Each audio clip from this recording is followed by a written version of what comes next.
In 1967, St. Charles resident and soon-to-be congressman John Grotberg started a grassroots initiative to help troubled teens in St. Charles. Stan Davis, Jim Weaver, Jamie Daniel, and John Langle were among the earliest involved in what would become TriCity Family Services. This was 67. People were beginning to think that horror of horrors, our kids may be experimenting with drugs. I think it was more drugs than gang stuff that they just didn't know. I was told to just go meet kids, hang out with kids, and see what happens.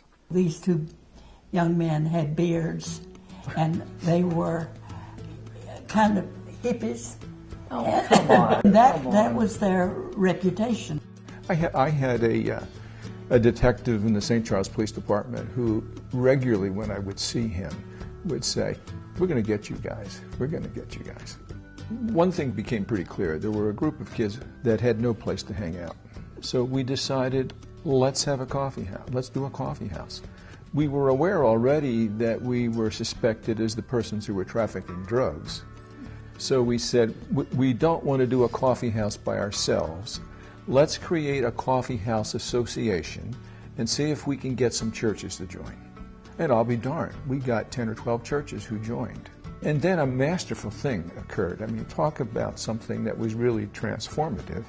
A woman by the name of Josephine Fisher, who happened to be a physician in the community, went back after practicing for a number of years and did a psychiatric residency at the University of Chicago, came to us and said, "Would you guys like to have some consultation?"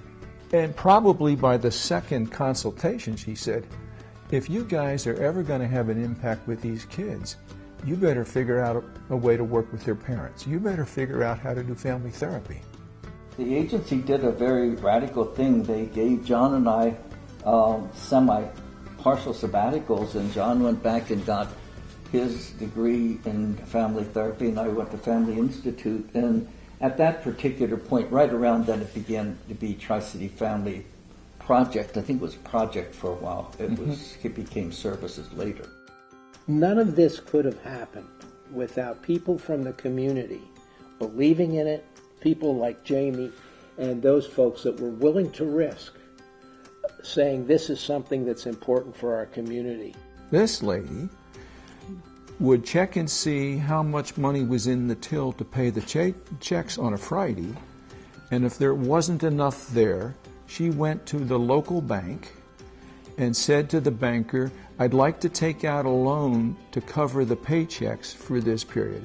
To which the banker said, "Oh, my dear lady, you can't do that."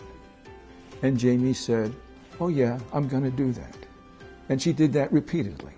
It's been amazing across the 50 years to watch how the baton has been passed from one generation, one group of people to the next. There have always been people willing to step up and see that the agency is funded, talk to friends about it. It's just been amazing to watch that occur.